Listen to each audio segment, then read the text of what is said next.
and welcome aboard to this episode of the We Are Reading One Piece podcast. This is a podcast dedicated to following the entire story of One Piece from beginning to end as we focus on each volume.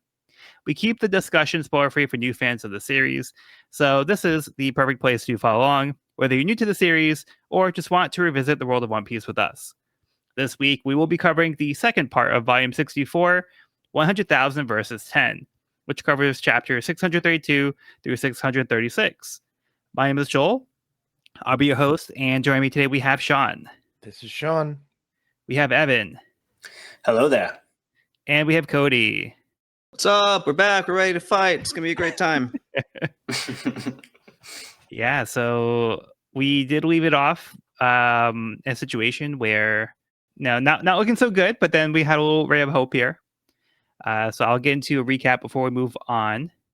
Jinbei finished telling the Straw Hats about the events that transpired on the island 10 years ago, concluding with Hody finding the human who assassinated the queen and Prince Fukaboshi vowing to fulfill his mother's dream to join the reverie by starting the process of collecting petitions from scratch. Luffy missed the whole thing, waking up ready to go kick Hody's butt and save his friends. Jinbei realized at this point Luffy would only back down by force. After a brief sparring match, Robin arrived to break up the fight. Hody revealed to the island that he has taken over the palace and captured the king. Vanderdecken came up with a scheme to get back at Shirahoshi and the rest of Fishman Island. Hody stepped at Concord Plaza with his crew, but the princes arrived to save the day. Yeah, so we're getting to the build up for this arc. So it's gonna be some pretty cool stuff. But before we get into that, we have the next part of the cover story. Decks of the World Volume 17, Whiskey Peak and the Bounty Hunters. Miss Monday and Mr. Nine have started a family at Whiskey Peak. Oh. Good for them. Yeah, did not expect that. Because did they even talk to each other last time we saw them? I'm not sure. But yeah, they have a kid together. Little Mr. Nine. Seems like questionable playing techniques here. Just juggling. It's fine. Just juggling your toddler on some bats. Made of metal. Yeah.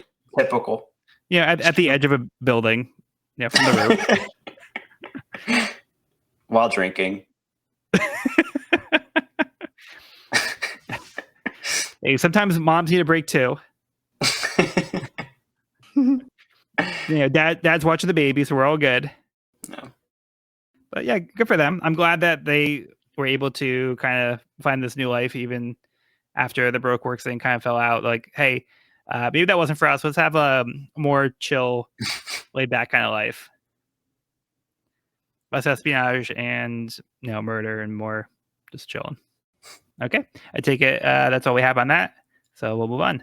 Chapter 632, I Knew. Jinbei and Shirahoshi ride Megalo, but on the way to Concord Plaza, they came across a fake King Neptune balloon that tricked her into thinking he's the real one. At the plaza, Hody and the new fisherman pirates have defeated the princes and the royal army, capturing them as well. The citizens have lost their hope as there is no one left to save them. However, Hody won't execute them until they have confirmed that Shirahoshi has been captured as well. Right on cue, Shirahoshi and Jinbei were caught by the fake Neptune trap and have now been delivered to Hody. Hody proceeds with the next phase of his plan, summoning his army of fishmen and human slaves for a total of 100,000 soldiers. Charlie appears, revealing that Hody's plans will fail, as she had a vision that Straw Hat Luffy would be the one to destroy Fishman Island, with Hody never ruling. Not happy with her prophecy, he attacks her. Feeling confident that he could not be stopped, he also reveals that he was actually the one who killed Queen Orihime. This surprises everyone, except Shirahoshi, who knew the truth. At the Fishman District, Vanderdecken sets his plan into motion as he targets Shirahoshi, with Noah using his Mark fruit.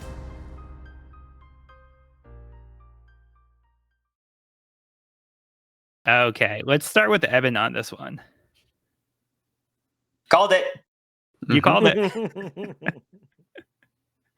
I knew they were going to give us another reason for us to hate Hody even more.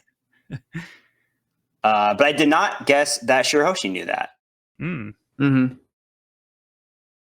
That was surprising. Yeah, so you correctly predicted that that Hody was the one that pulled the trigger, and he framed it on the human. Yep. So yeah, good catch on that one. But yeah, I mean that like you said, that does give us more of a reason to hate Hody. But yeah, I think we'll have to see how Shiroshi reacts more in the next chapter, and we'll see what her motivation was for not really going over that with other people. Yep. Yeah, but what do you guys think of this reveal? I'm still trying to wrap my head around what saying it does for Hody at this particular moment. Yeah, it seems kind of stupid. Yeah. Kind of 007. It's not one of Bond Oda's villain. best setups. It's not the worst.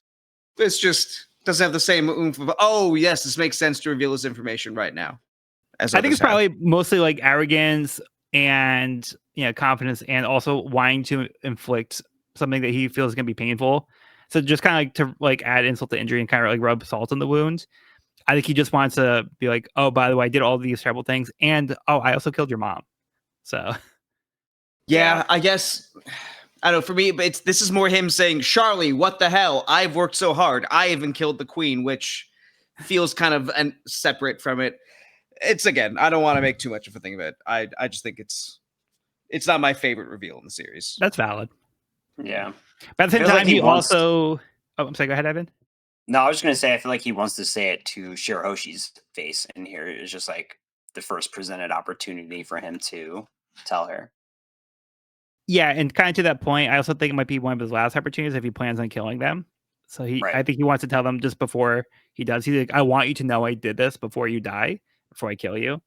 So he might be thinking, I'm just gonna kill you in a few minutes anyway, so I'm just gonna tell you the truth.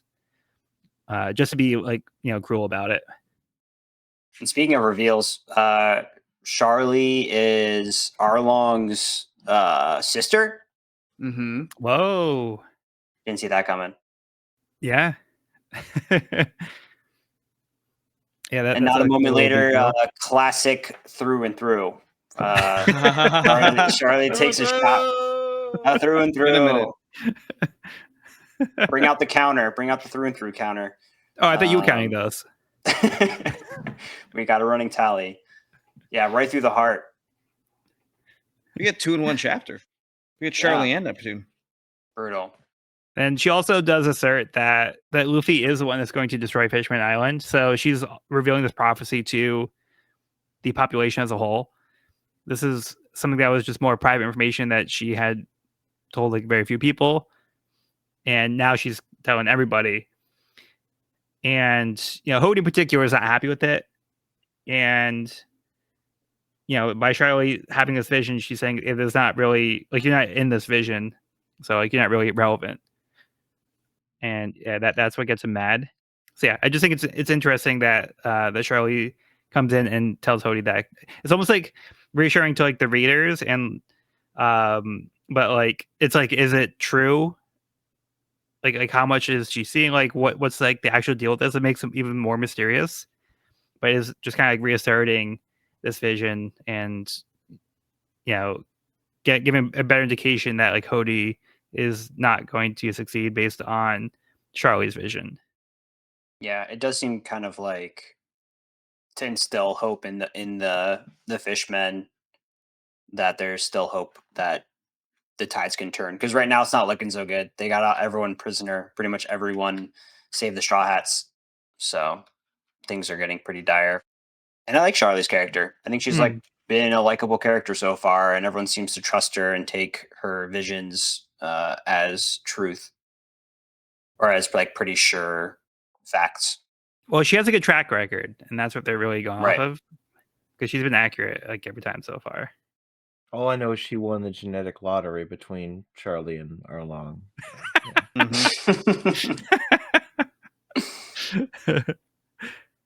I did think it was really silly with the fake Neptune trap. It looks like it was like a series of balloons, like a speaker or something. Like, hey, it's me. It's really me. It's like, Father, and just goes right for it. That's like something that Luffy totally would have done. Yeah, can't believe they fell for it.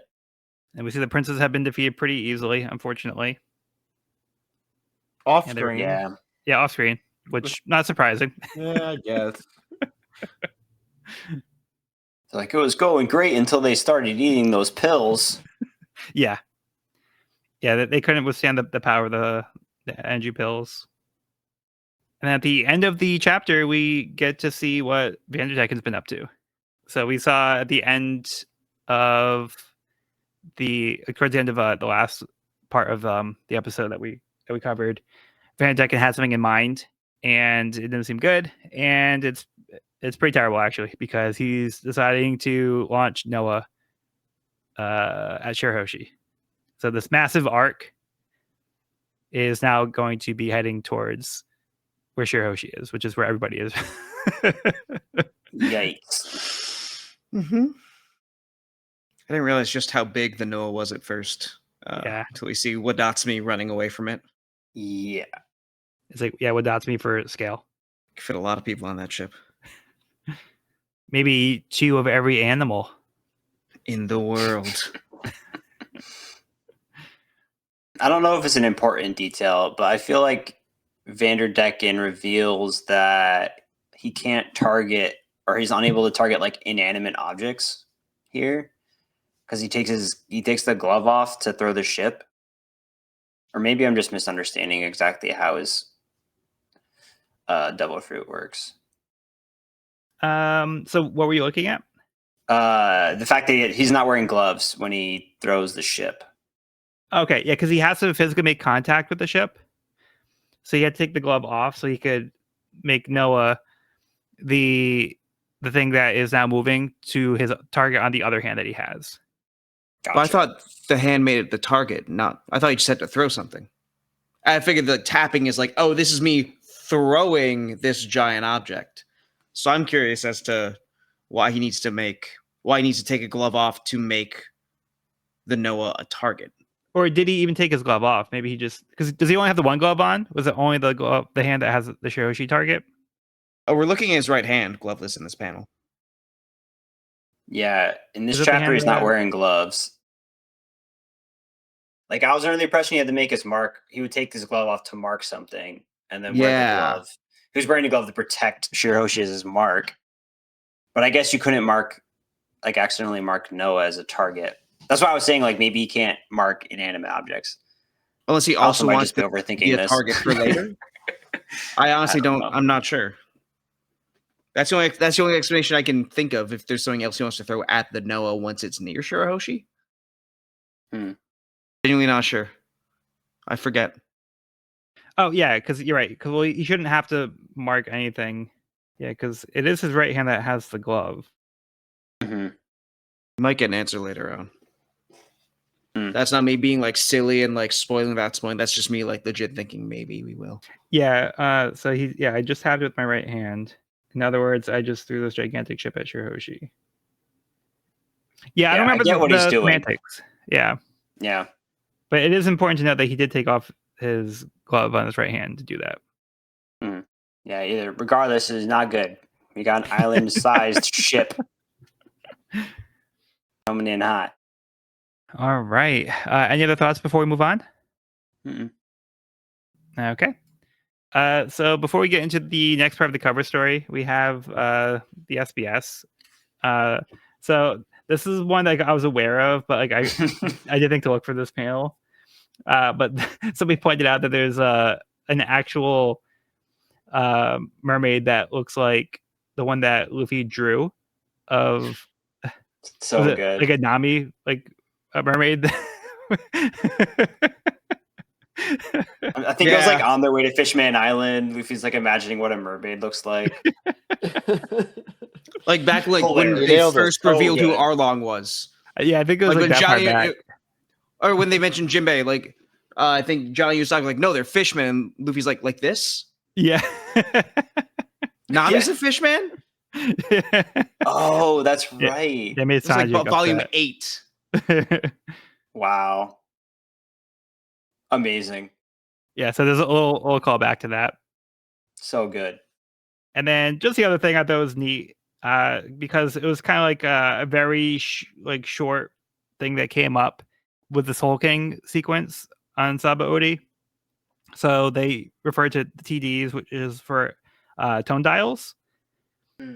but they have this technology that's kind of like almost like CDs, and they use tone dials to be able to play Brooks music. So yeah, in this world they call them TDs, but they're pretty much CDs. So yeah, I just thought that was a fun little world building thing. So cool. Little like dial headphones here. Yeah. What's a CD? Compact disc. So I've spent Hey. too much time with Gen Alpha. Hey, I still buy CDs every once in a while. I miss CDs. My cards can't play them anymore. Otherwise, I'd have like my full like book of them I used to. Yeah, so my car CD player doesn't work very well, so I do like just copy them over and burn it to like my phone. But I like like to buy you CDs specifically still. have the MP3s and not just like Spotify or something. I see like the .mp3 on your radio. It's like so what's up. All right. Well, anyway, let's get into the next part of the cover story. Decks of the World, Volume 18, Little Garden, Island of Giants. Dory and Bragi continue their fight. Still Some at it. things never change. It's good to see 2 years later that they're still, still at it. It wasn't like the injuries got the best of them back then. So yeah, they recovered and they're fully back in the swing of things. They've dropped their weapons though. Yeah, weapons destroyed. Just now it's the fifth. Yep. Just blunt Bare force knuckle brawl. trauma here. Yeah. All right, let's get into the chapter. Chapter 633, Friend or Foe. Shiroshi explains that Megalo had seen everything that happened the day the queen was murdered and told her exactly what happened. She withheld this information because she wanted to honor her mother's wish to not have her children seek revenge on the one who killed her. Jinbei is impressed by Shiroshi's selfless resolve, though Hody mocks her for being so foolish, thanking her for making his goals easier. The citizens look on in horror as Hody continues his assault on the royal family. Upon hearing that Luffy will destroy the island, they begin wishing he would come to destroy it right now. Before Hody can kill Neptune, Shiroshi shouts for Luffy to save her father. Megalo spits at Luffy, who immediately sends Hody flying with a kick. The onlookers are surprised he actually showed up. Jinbei remarks that it couldn't be helped, and he admits that they couldn't wait any longer, even though this wasn't the original plan. Nami lets down her mirage, revealing that she retrieved Odahime's letters from the Celestial Dragon, while Robin uses the keys to unlock the cuffs of the royal army. Frankie arrives with the Sunny and the rest of the Straw Hats to join the fight, along with Hoei, who picks up the royal family to take them to safety. The crowd asks Luffy if he is a friend or a foe, to which he tells them to decide for themselves.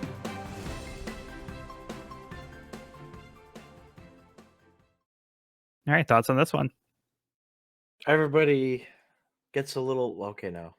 Not everybody. No, I'm just glad Nami gets a little moment here of doing something besides standing around and looking attractive. So much more. This is such a cool ability. The Mirage. I love the way it's drawn too. Like it looks really cool. First we see like the feet and then like lower torso and then the full reveal. Pretty fun ability. And pretty deadly when paired with Robin. I feel like they do make a pretty good stealth team. Pretty good for all that. Yeah. I just love that her stealing things is coming in handy again. I did miss like the thief aspect of Nami's character, and this is very, very nice to see. Cat Burglar's back. There's a line I'm looking for. I wrote down. I'm just trying to find it in the chapter. There's a panel where Hody is saying, "Are they all imbeciles? I've heard of grasping at straws, but this is ridiculous." And I wondered if that was an intentional pun or not. You might like they're grasping at straws. Yeah, like straw hats. Like it translates in Japanese, maybe. Right. And that's what led me down to think is like, I wonder like how puns would translate and if puns probably don't translate. So you'd have to just come up with them. Yeah. So that's like something that could be like a strictly a localization thing where there could be a phrase that was used instead where they threw that in because like, I was like, oh, this might fit here. I don't know if it was specifically like he used that phrase grasping at straws or if he said something else that's like equivalent in Japanese. So that's where a lot of these things can be a little tricky where they might have like certain phrases that are unique to the Japanese language that just don't literally translate one to one.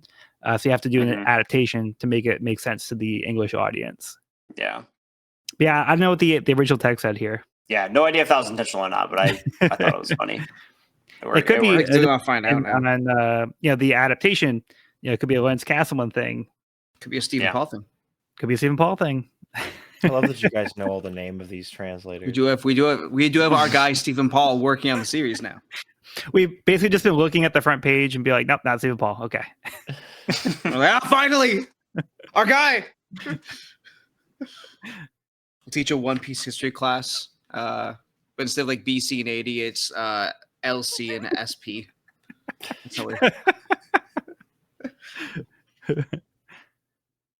So I do think there's a great sequence here where we see Shirahoshi kind of second guessing herself. Like, she had such a pure and like innocent reason for not telling anybody. So like most people would probably, tell like what happened. And this is kind of like, again, in the world of One Piece, it's these heightened ideal versions of the character traits.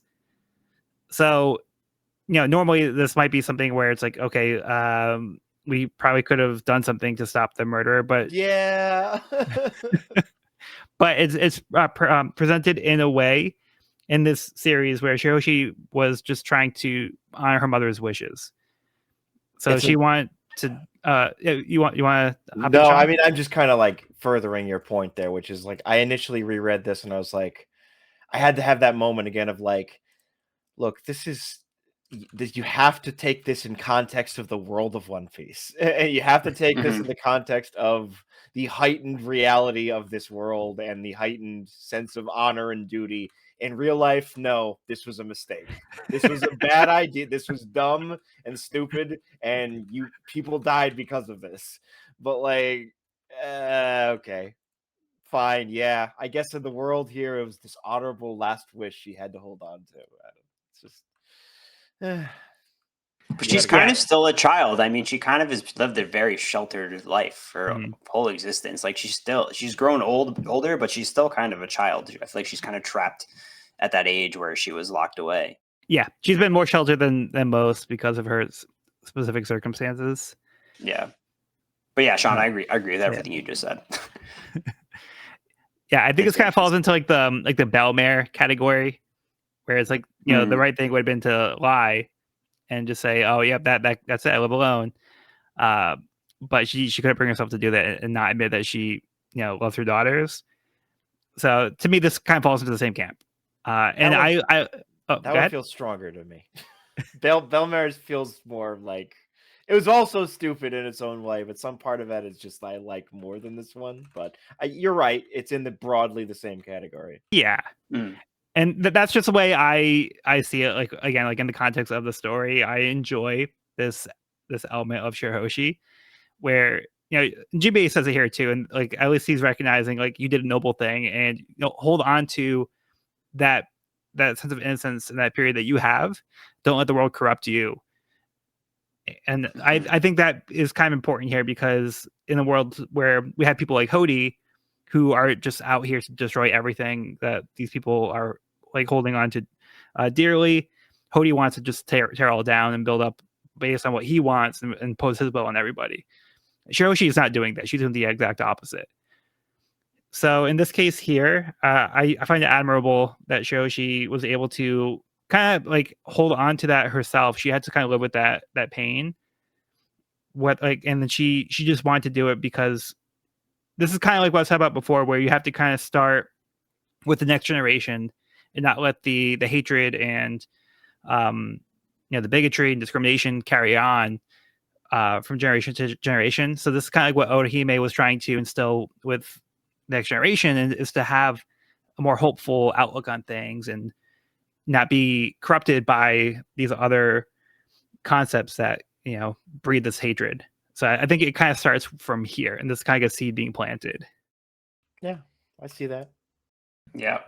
You've touched upon a great quote that Jinbei says next chapter that we'll get to. Well, let's also take a moment to talk about how badass Luffy is in this chapter. Yes. After getting spit out of Megalo, which was not his most flattering moment, he immediately turns it on and is all business and goes into gear 2 and kicks some butt. Looks so good. Yeah. But it is like perfect to me, just the way like he does kind of just like plop out of Megalo's mouth and just rolls on the ground like in slobber. And then, but like it doesn't like phase. He doesn't like need like a second to like calibrate himself here. He's just gets right into kick butt mode. He's like, I've been dying to do this all arc. Come on. Yeah, that head down sprint into the kick is pretty great. And we get the power stance on the next page. Yeah, so good. Yeah, so then the rest of the Straw Hat crew is now here. So we got the full gang. They're all on board, ready to kick butt. We kind of just skip past the Zoro having to escape with Brooke and Usopp. We can kind of just, I guess, fill in the blanks. Or maybe we'll get it later. He tried to walk to a cell and got lost and he's on the battlefield. It's that simple. Oda doesn't need to spell it out for us, guys. Come on. Been here before. Yeah, and we have that great sequence where everybody's like asking like, Luffy, are you here to help us? Like, are you our friend? And he's like, same thing he told the Shirahoshi. I'll let you decide. He's gonna let his actions do the talking. Love that. So Luffy. I love that so much too, because it's, if we think back to like Romance Dawn when Luffy first meets Zoro, the very beginning of pre-time skip, like that is the kind of thing they're talking about in that whole arc. Oh, you're a bad guy. You kill people. No. Oh, you take on pirates. You're a good guy. I don't give a shit what you think. It's nice seeing like that same thing carrying over to like the first big arc of post time skip too. It's nice. I really enjoy that. Yeah. Yeah, we get that nice like spread of the full Straw Hats now here. Sunny included with the new coating as well. Yeah. So good.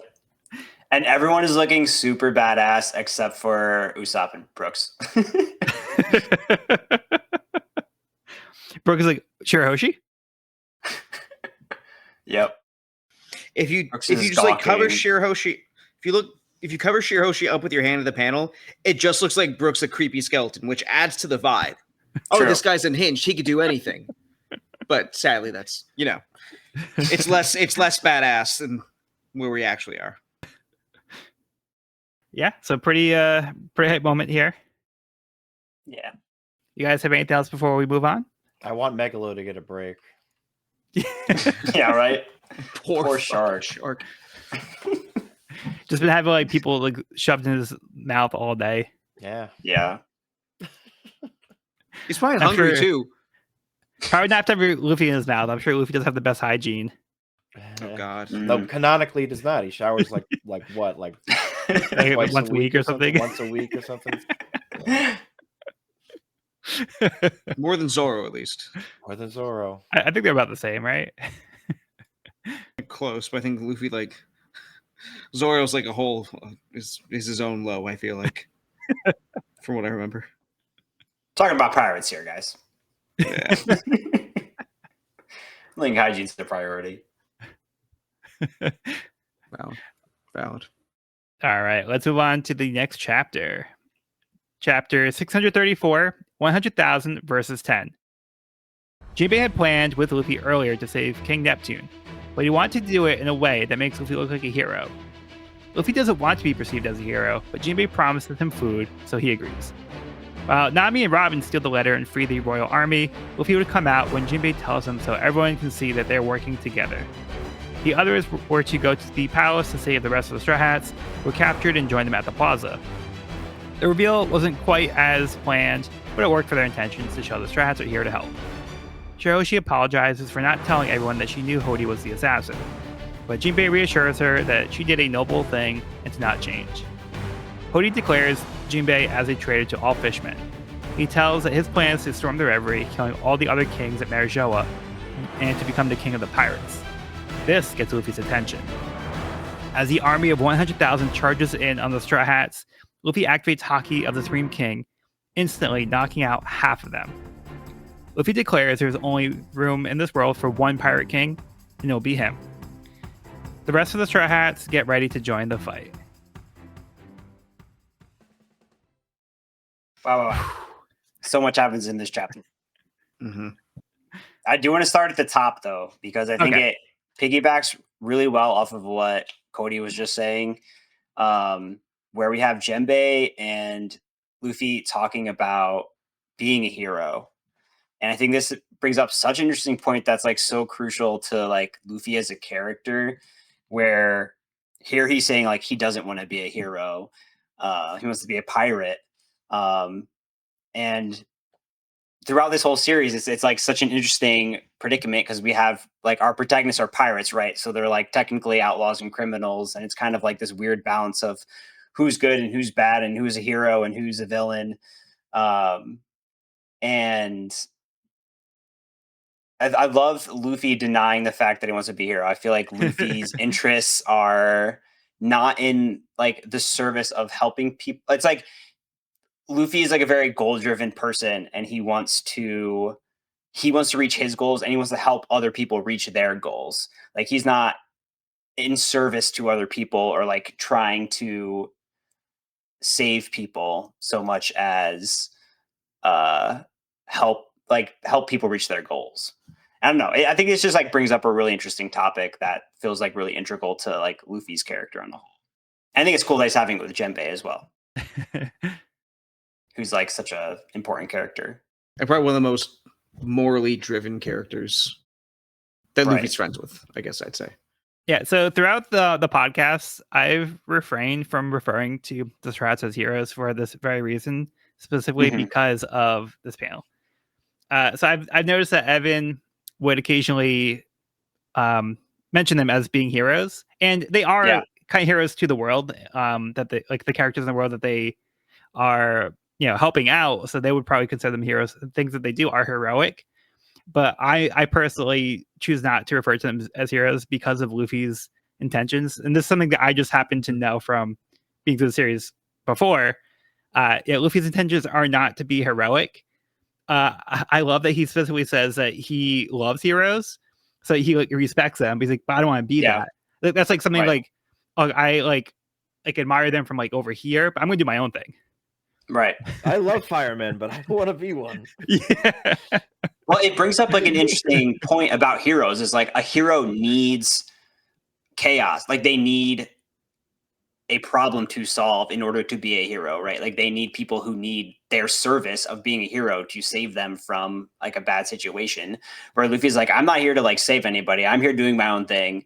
And if like our paths align, like and we're moving in the same direction, then I'm going to help you along. And he's made all these friends and crewmates for doing exactly that and helping them get to where they want to go. But I don't think he's on a quest to save these people or help people. And I'm not saying he's like selfish or anything like that. I just think that I will say I'm going to respond specifically to that once Evan's done. I have something to say about that. No, please go ahead. Okay, I would say Luffy is one of the most selfish people ever, and I love him for that. Because like this is I love him because Luffy does good. He does not intend to, as we've been talking about here, but it's such a special kind of good that he doesn't care if he's doing it. He just does. Right. Which in a way is like a more pure form of goodness than the kind of goodness that we usually talk about, you know? I love the fact that it's pure. It's not for the sake of being good. It is simply a pure act of selfishness. He's not this feels less food's involved. Well, yeah. But still for him, it's like it's not that this feels like the right thing to do, it's just this feels right to me, which I love. Yes. And I know I wasn't here when we talked about the live action, and I'm not gonna spend too much time on it. Sack strike and all that. This is pretty much one of the only things I just did not like about the live action. The amount of times Luffy was like, be a good pirate.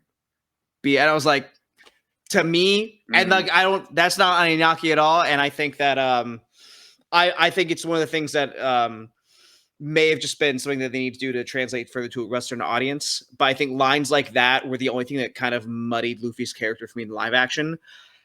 I have a good feeling about season 2, and I feel like I'm not as worried about that continuing. Yeah, not to go down too much of a rabbit hole in that. Yeah. Just I real won't quick go though, too like early on in One Piece, we have seen examples of Luffy clashing with what he considers to be bad pirates, like Buggy and Kuro. He clashed with specifically saying like, "You don't deserve to be a pirate. You're not a good person." So I think that's like it's just kind of Luffy's perception of what a pirate should be or a good pirate should be. So I don't remember the specific circumstances, but yeah, I just think Luffy's kind of just clash with what a pirate should be, just kind of compared to like the rest of the world from his personal experience. Yeah. I mean, and I'm gonna try and tie this as much into like manga specifically as I can. Those aspects I think are also integral to Luffy's character because again, it's not about this is how I think a person should be. It's no, this is what piracy is. This is what this vision of life that I've chosen for myself is, and the world that we choose to live in, the risks that we specifically are taking. You're gonna walk the talk, you have to talk the talk, you have to do it right, you know? Yeah. And rather than like a whole, this is like what the world needs, or that kind of capital G goodness, which I think just makes Luffy such a great character. The fact that for someone who seems so simple, his actions do portray such a nuanced moral compass. Yeah, and even like situations with Alabasta, he didn't help to save Alabasta specifically. He did it to help Vivi, who was his friend. So he was just like, "I'm just gonna do my friend a solid." He was like, "Oh, I'm trying to like save a country." Like that wasn't really like his intention. So even like cases like that, you can argue that Luffy is not really doing it for like a purely heroic reason. He's doing it for like a nice reason, but at the end of the day, he wasn't doing it to, be considered a hero and get the praise. That's not why he goes and saves these countries. Like, "Oh, you're a bad guy. I just want to punch you in the face." Yeah, right. But he's this person, my friend. Keep going. I was just like, how many times are like Alabasta like, "Oh, I just want to punch Crocodile. I'm gonna beat him up. I'm gonna punch him."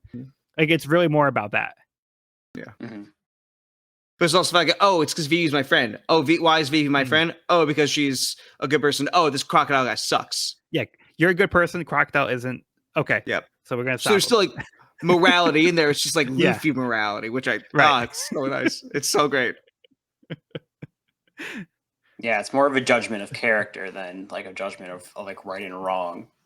Yeah, that's a great way to put it. And then I just wanted to at least wrap up like this topic. I think we have to say the quote here, where Luffy explains what a hero is. So it says, "Let's say there's a bunch of meat.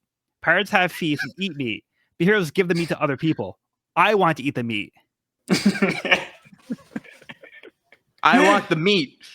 That's why he's a pirate. Yeah. So yeah, I love that quote. He wants the goods. Starving country. Oh no. Oh God, that's what Raftel's gonna be. That's gonna be the ultimate test. The Straw Hats, please help us. Our land is gripped with famine. Don't send Luffy. We just have to make the shipment and no. God. So I do want to pivot because we do get this little flashback here with the interaction with Luffy and Jinbei. So it feels almost like a little clunky as well. Where Jinbei didn't clarify earlier. He's like, "Oh, I don't want you to fight Hody because of this reason." This is where he actually says, "I don't want you to fight Hody because I want you to do it the right way." And like they really didn't have to punch. It just seemed like an excuse to have Oda make them fight a little bit. Yeah, I agree entirely. Yeah. So I like what he says here, and I like his idea. I just kind of feel like just said that from the start. We did. Yeah, it's a little shoehorned in here. Yeah. Just I think kind of like to add in, like, Jinbei was being a little bit more tactical than we thought at first. Yeah. A failure to communicate.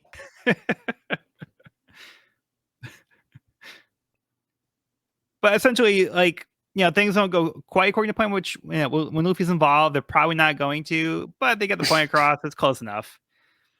So the whole point was to have Luffy fight Hody in a way that makes him look better to the population of Fishman Island, as opposed to being like, "Oh, here's this big human coming in and like hurting like another fishman." So they actually get Luffy on like the crowd side here as well, which is what Jinbei was really hoping to accomplish. Yeah, Jinbei's thinking about the optics of this the whole time. Yes. Like how are the people going to see this? How are they going to receive this? even asking Kami and Hachi? Octopus. Hachi, thank you. Hachi. Like their opinions and how they think this will be received, getting their opinions. Yeah, and I think it's also important because Jinbei's so concerned about the optics, it's because he's been dealing with this topic for years now. And I feel like he's really now concerned and taken on that goal of Orihime to try to mend the relationship between humans and fishmen. So I think he's just really trying to go like as far as possible to make this help that goal. I think he's just trying not to take actions that are going to make things worse. So yeah, I think that's just why Jinbei is so focused on like how this is going to look to the other fishermen, because he wants to have this be like a way to not regress and be a way that it can kind of really further their intentions and really prove like, yeah, we can be friends with humans. So he's kind of using this in a way that's going to be beneficial. Which is so perfect because he's the perfect person to do this, because like no one understands this deeper than he does, having almost been on like both sides of this coin and seeing all the players, make their moves and now being in this prime position to kind of get the outcome that would be most desirable for this like pretty delicate situation they got going on here. Right. Yeah, because he knows like how easily things could topple.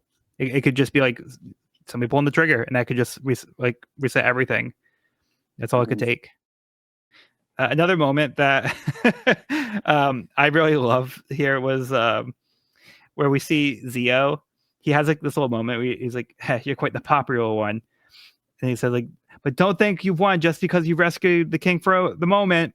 You worthless human pirates. And he shouts this, but then like none of them like pay attention to him. And like one of the other guys calls him. He's like, hey, they're ignoring you. He's like, yeah, I whispered on purpose. So he still can't like admit like when like he's doing something and like he's just trying to like, look as cool as possible. So like even though he just shouted things, like, oh no, I whispered that, so I didn't want anybody to hear me. So this is why Zio's my favorite. I enjoy it a lot.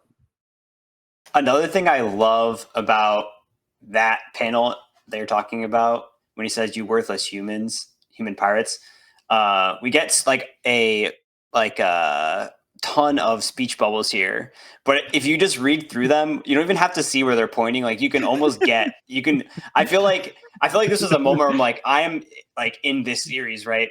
Like I'm reading these speech bubbles and I'm hearing them in the voices of the characters without like really having to try that hard to figure out who's saying what. Yeah. Even like what new weapons, and you even see like the eyes glowing. There's like two eyes glowing on the speech bubble itself. On the bottom left-hand corner of that panel. Oh, like little sparkles. Oh, yeah, little sparkles. It's the big like 3/4 spread. Yeah. Yeah, we have like Sanji. Yeah, okay. I hear yelling. Like Sanji says, Nami, I went to save those idiots. Do you love me now? And it was like, liar, we're waiting for you at the entrance. So like we didn't need saving. And then like Sanji's trying to take the credit for it. So, just so bickering. Yeah, because I saved you guys. That's why you're at the entrance. So good. Yeah, so they're just having their own side conversations here. On the next page, we get that great quote from Jinbei that I feel like kind of alluded to before, where he says, "End the cycle of hatred is the wish of all great people. The bud of peace must one day blossom throughout the whole island." And then he goes on to say, "You've nurtured that tiny bud all these years by yourself. Now let us protect it together."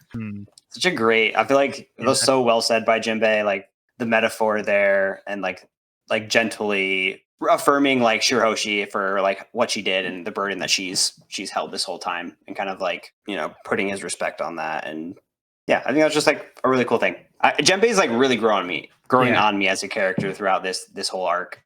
Yeah, I think it's really important that he's not putting the blame on Shirahoshi, because really it's not her fault. Like Hodi's actions aren't her fault. Hodi made these decisions himself.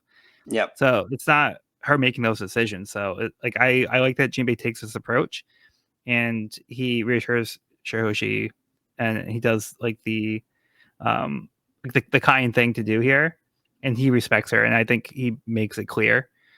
So yeah, I love Jinbei's approach to this situation, how he talks to the princess. Yeah, and he's also, even just in the past couple of chapters, I feel like has shown a lot of really great leadership traits being able to stand up to Luffy and like come to an agreement. I feel like asking the other fishmen for their input on like perspective and how things will be seen. I just feel like he's handling everything very well. And like, as we know with the Straw Hats, sometimes they need exactly that, like just kind of like a voice of reason, a voice of guidance. And Jinbei's been that for a while now, for Luffy at least. Yeah, and it's also important to remember that that Jinbei was a captain of his own crew, so I feel like he probably had really good leadership skills there. He was also a warlord, which is also another type of leader. Yeah. So I think it's we can see those skills here and those traits of Jinbei shining through, that he does have those qualities. And then I do love seeing Frankie with the more classic style hair.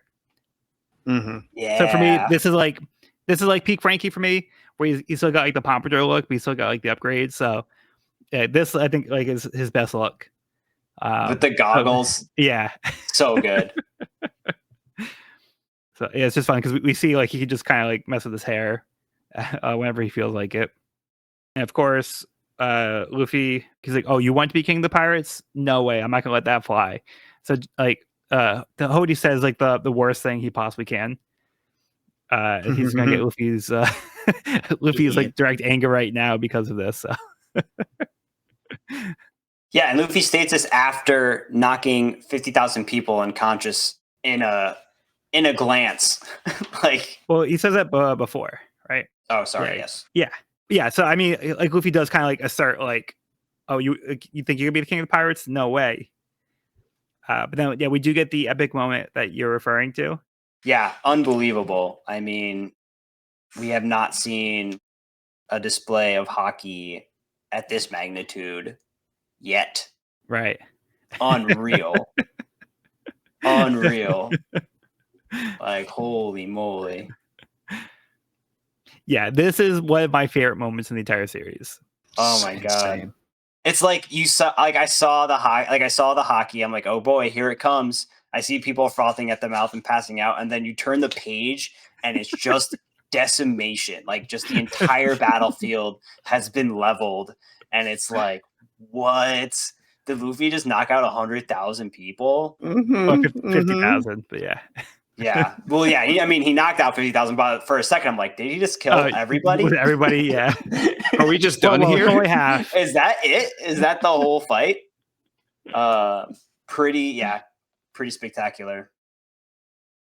Everyone's shocked, except for Zoro and Sanji. They play it pretty cool.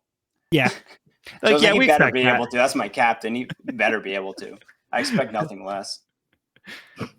So this is like what we've been like looking for after the time skip, to see like the fruits of Luffy's labor for the training. And we do see like a big payoff here to see kind of like where he's really grown since then.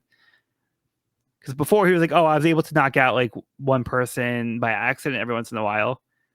But now he's like, "Let me just intentionally knock out 50,000 people in one blow without even like touching anybody. It's just I'm just gonna stand here and knock them out."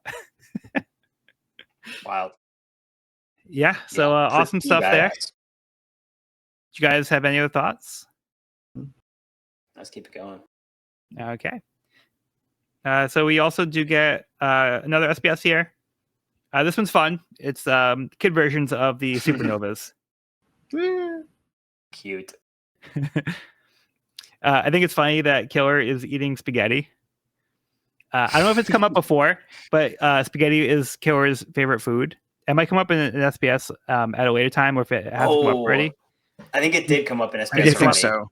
Okay. It sounds familiar. Yes. Yeah. Because he has to eat spaghetti because he has like the holes in his mask. So in order to eat the food without taking the mask off, he has to put it through the holes.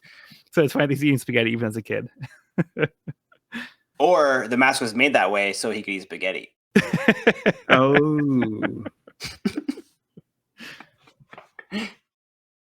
Law and Hawkins are so creepy. And I love it. Oh, it looks like Law is like dissecting a frog. Yeah, he's that kid. Oh man. Yeah, so it's kind of cool to see like their traits even before they had devil fruits. We can see like, or like private professions. Like we can kind of see what they were interested in as kids. Yeah, Apu has a piano, but no piano teeth. He doesn't have piano teeth yet. So Mm-hmm. he didn't have the devil fruit that young. But he still likes music, so I guess that was a good fruit for him. Okay. We'll move on to the next part of the cover story. Decks of the World, Volume 19. The chairman of a certain conglomerate, the founding of the evil Black Drum Kingdom. Walpole has founded a new kingdom, Black Drum Kingdom. You can't You keep hate getting to away see with this. So I think this is like a shout out to the idea of the Black Company in Japan and other parts of Asia, which is like the company that works their employees to death. You can look it up. It's like just like the worst kind of company you can work at. Okay. Just, I see. or it could just be black as in dark and evil, but yeah. Well, No, Black you might Paint. be onto something. Can we both? But would you see the little puppy dog toy guy? Who looks like a superhero sidekick. Yeah. And it looks like Wapple has more MDs now. Wearing like the woolly hippo hats. Yep. Like Robson.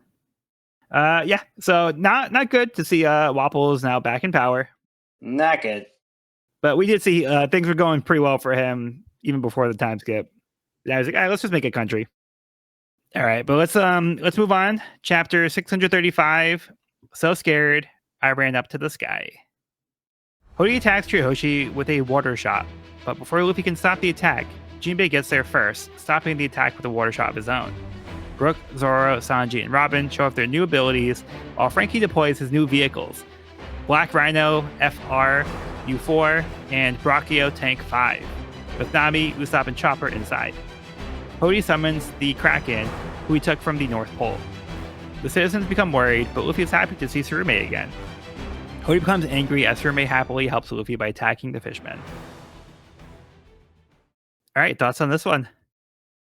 This is a fun chapter. Everyone's kind of showing off their new skills, new abilities.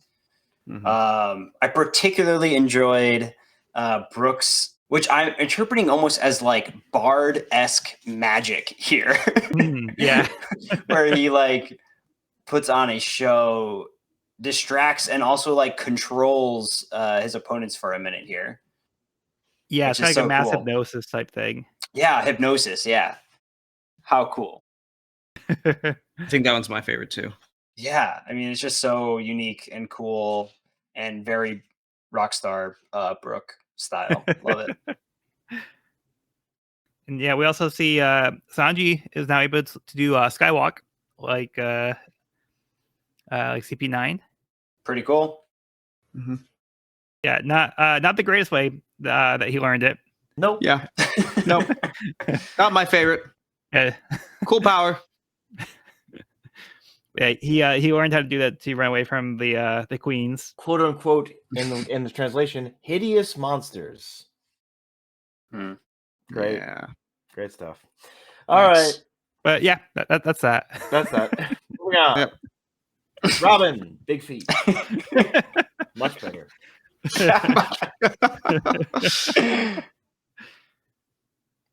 Yeah, so we get to see her use that. She did use it before when she was trying to save the Sunny in the Under the Sea. But now we get to see her use it like in like a combat sense. So this is pretty cool here. Pretty cool. I mean, the scale is like bigger than we've really seen, except for like you said that example with the Sunny. Pretty effective. It says, "Pardon me" with the heart. Yeah, she stomps on them. Pretty on brand. Pretty on brand. Yeah, that's great. And what do you guys think of Frankie's new upgrades here? Sick. Baller. So cool.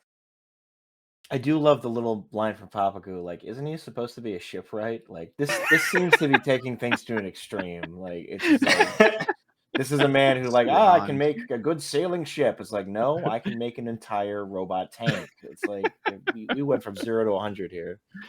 Well, I think he was inspired by Vegapunk. I guess. Doesn't he shout out Vegapunk at one point? I think in another. Yeah, I think it said something like "eat your heart out" or something. Yeah. So I guess is it this chapter or next chapter? I think it's next chapter. Yeah. Oh no, about something else. Thing I'm thinking of is that's also next chapter. Yeah. Commander excited Chopper for that. though. Commander. Commander Chopper. Yes. Buddy. I love him.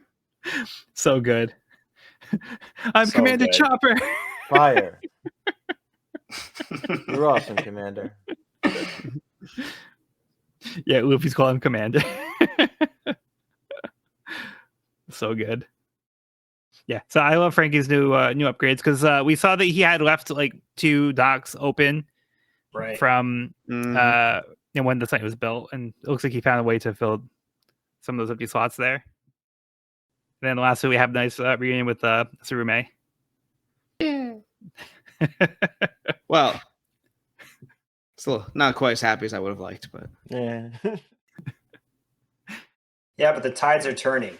Cody's plans are changing by the second. But yeah, it's like great though because Hoey's like, all right, I'm gonna bring out my trump card. All right, Right. Kraken, go! And then Luffy's like, oh, hey Kraken, what's up, dude? And then like, hey, Want to join my side? Yeah, and he's like, yeah, let's go, woo! And then we see the Kraken smiling, we're just like beating up everybody. So good. And we're just like, what is going on here? yeah. It's like how in a handful of video games, the one that I know primarily of is like Mass Effect 2 at one point. You can go into an enemy base, sabotage a bunch of stuff, and then later during the fight, they try to bring out their big weapon, and it's like, no, I already hacked that shit. That's sick. I love that. That's Nice. cool. I don't think so. Yeah, I think that's all I had for this one. Same. Same. Okay, let's move on to the next part of the cover story. Decks of the World, Volume 20, Drum Island, Cherry Blossom Kingdom, Peacekeepers. Dalton has been maintaining peace as the ruler of the renamed Drum Kingdom. Good for him. What a guy. What a guy. Never say no to more Dalton and Dalton doing well. Dalton's him. And Cody, is this where you got your name for your channel? It yeah, it is. It 100% is. Because I was looking at a lot of like Pokemon YouTubers back in the day. They'd have called me like someone's PC or Cilio's Network or things like that. And I was like, what's a One Piece thing I could do? And I lived near 2 Great Lakes. There was snow everywhere, so Sakura Kingdom seemed like the way. Yeah. Nice. Yeah, I just thought it was fun to bring that up here. Oh yeah. We can see where where the influence was. Oh yeah. And I do like that they changed the name, and it's also honoring Heroic with the the cherry blossom. So it's like, hey, let's change this kingdom for the better and show that this is like a new chapter for this kingdom, and hopefully it's a better one. I love how serious the bunny guy is. Like, I am here to do a job, and that's all there is to it. No time for smiles. All the other guards are smiling except for him. Hey, I mean, the fact that they got the Lopins to work with them, that's a feat. That's a feat. Yeah, I was going to say that's a new alliance, right? All right, let's finish up the volume and the episode with chapter 636, General from Futureland. Luffy orders Tsurume to protect Shirahoshi. Tsurume has gone underground and chewed up the ground under the tank, causing it to fall into a ditch. Frankie arrives on the bike to see what happened, also driving into the ditch. He kicks everyone out of the tank and begins the transformation process, combining the bike and the tank into the General Frankie. Frankie shows off the powers of his new toy. One of the fishermen targets Nami because she looks weak, but Nami proves she can defend herself with her new sorcery climate baton, using science from Weather Ria. Usopp resists the urge to run away and stands his ground, showing off his pop green bamboo javelin. Chopper has managed to improve his transformations, no longer requiring the Rumble Ball to transform into them except for one. He takes on his new horn point, digging underground and knocking Druma back to the surface. Hoey threatens to kill the Kraken's brother if he doesn't kill Shirahoshi. He starts to squeeze the princess, but Luffy reassures him that he can protect his brother for him, freeing the Kraken from being Hody's slave. Luffy approaches Hody, landing another kick on him. Suddenly, The Ark looms over Fishman Island. Neptune is horrified, stating they cannot let any harm be done to the Ark.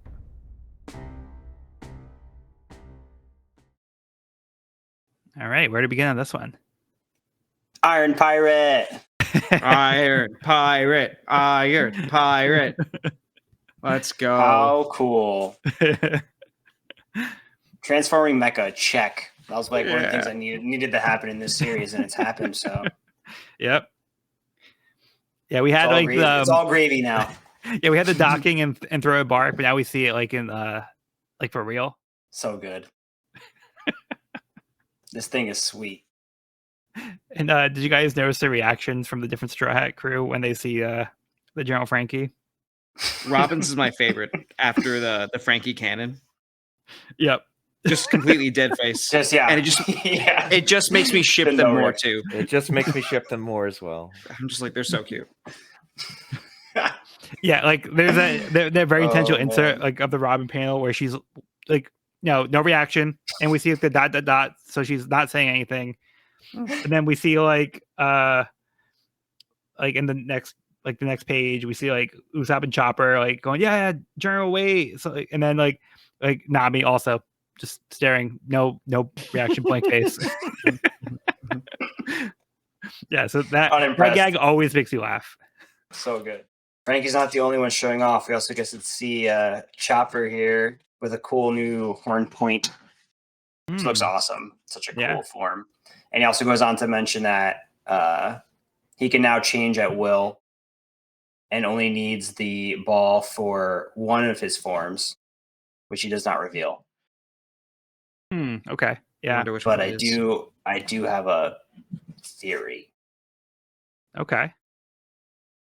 And I wonder if it's his crazy like kaiju form. Oh, okay.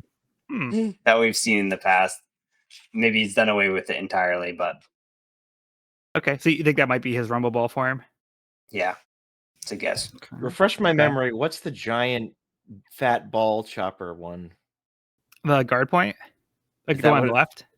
Yeah, where he's a giant lump of Yeah. That one. That's A pretty floof point. Although, yeah, I think Floof he can make point. it bigger now. That's way bigger. Yeah. Yeah, because he also, I think he did use that too. Did he use it also when they're going underwater? I think so. Like, Yeah, maybe at one remembering. point. Just protect the ship. the Sunny, I think. Yeah, and then I think he might have combined his jump point and his arm point into the kung fu point, because we can see there's 1, 2, 3, 4, 5 like in this picture, and we know the other one is his heavy point. Oh yes, thank you. Yeah, so where he's like in his human form, but then we don't see either the arm boost or the jump boost. So I think he might have combined those two and just made them into one, which is now the kung fu. Sweet. That makes sense. Horn point looks cool though. I'm a fan. Yeah, I do like that. And he has like the Super Saiyan 3 hair now. Yes, I was just gonna say that. Oh, so cool. He's like just cute enough, in my opinion. I know for some people there is no cute enough, and I respect that. For me, I'm like, this is the perfect balance. He almost looks like a Pokemon. He's gonna be like very Pokemon vibes here. Yeah. With clothes. He's like mid-evolution. Yeah. He's also embraced the term monster here. Yeah. Which is seeing some growth. I like that. Yeah, me too. Good for him. And yeah, so we do have that hilarious moment where Frankie drives the bike into the ditch, and then even like Drew was like, "Is he an idiot?" Like, he just drove right to the ditch. Then when Frankie like gets out, he's like, "Super, darn you! You won't get away with this." So I just thought it was funny how he threw in the super there. Yeah.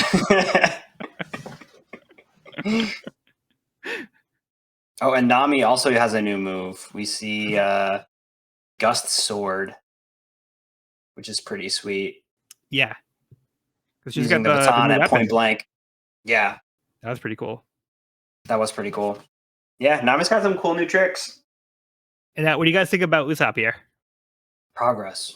Progress, I love it. however slow. I'll take it. Still needs to pat himself on the back, but hey, he did knock out all those people. Yeah. Because at first he was trying to hide in the tank, and then he's like, "Oh no, I'm outside." But he's like, "All right, no, I can stand my ground now. I can do this." So he has like that moment where he's like, yeah, he kind of pumps himself up and proves that he's stronger than he thought. A growth mindset is a huge win for him. So I'm here for it.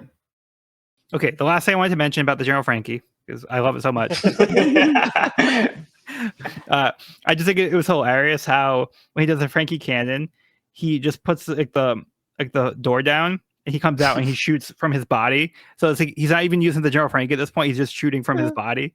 Yeah. Yeah. So that was the last thing I just wanted to mention. I thought that was funny. That'll be for version 39. Still a work in progress. I do love the end of this chapter. Luffy's walking towards Hody, and Hody's henchmen step in, and Luffy doesn't even break stride, and Zoro and Sanji come in to clear a path. Like, it's such a well drawn and badass page. It's a phenomenal entrance. Yeah, so good, so good. And then he just walks up and just lands a hit on Hody. Decks him, yeah. And this is like the third or fourth time Luffy's just laid into Hody, Yeah. Almost like Hody's fucking. which we love to see. No, I think it's more like Luffy just being that. It's awesome. that too, but you'll see. I mean, he's at the bottom of my villain rankings. At least I'm going to vote for him as the bottom of my villain. So yeah, but yeah, awesome. it's Luffy. It's a phenomenal Drug scene addict. from Luffy. Yeah. Yeah, so good. Yeah, then at the very end, we see the Noah looming over Fishman Island. And we see Very ominous. that's the arc of prophecy, the Noah. And then Neptune says something interesting here. He says, "No, we mustn't allow any harm to come to the ark. It must never be moved until a certain day has arrived." So his concern isn't really, oh no, the people. It's like, oh no, the ark. He's concerned about the ark. Yeah. I'm sure he's concerned about the people too. I just think it's interesting that's the first thing that like his mind went to. He has like a concern about this arc. Like for Neptune specifically to go there first. Yeah. It's especially. Meanwhile, I had the same song from Sunday school as a kid stuck in my head for 2 hours after this. I'm not sure what song it is. Who built the ark? Noah, Noah. Got it. Okay. Yeah. Just on loop. 3 hours.